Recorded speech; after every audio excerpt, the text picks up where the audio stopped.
Well, it's an honor to spend a few minutes with you and talk about this.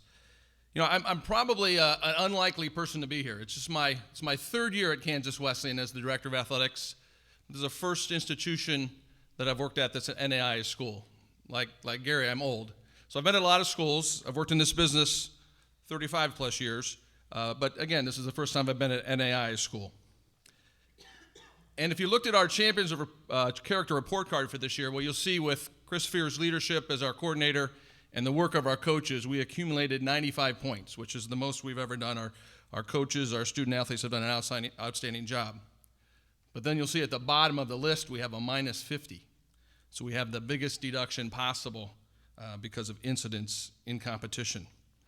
And so that leads to my discussion here in sharing some thoughts to you about it's really what happens after an incident that defines the championship character philosophy. One of the reasons when I took this job at Kansas Wesleyan, I was really excited about the Champions of Character. It's the Hallmark program.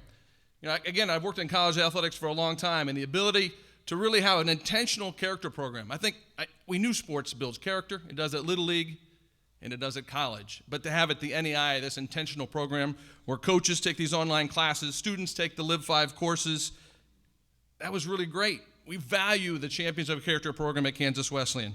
Our coaches will tell you, we talk about it all the time. We look at the scorecard, the report card, every monthly meeting in our staff meeting.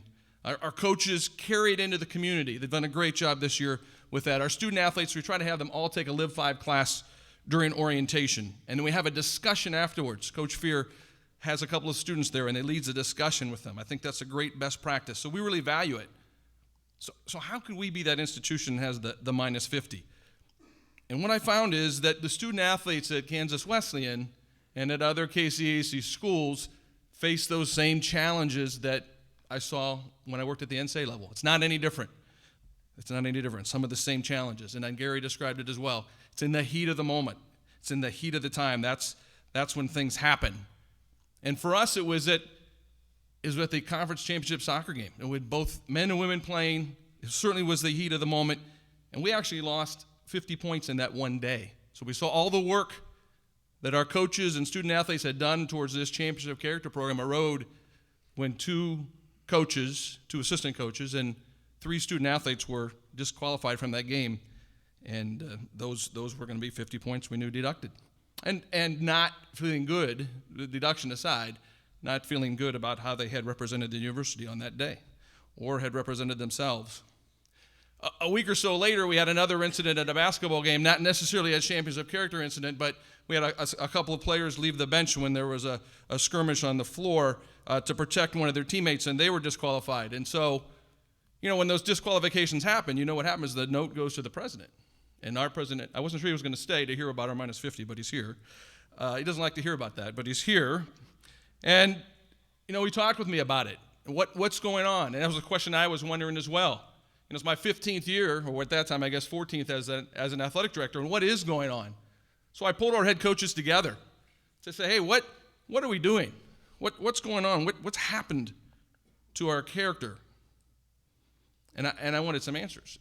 And Blake Reynolds, our women's soccer coach, said, I think the Champions of Character, it's not when the student gets disqualified. That's going to happen.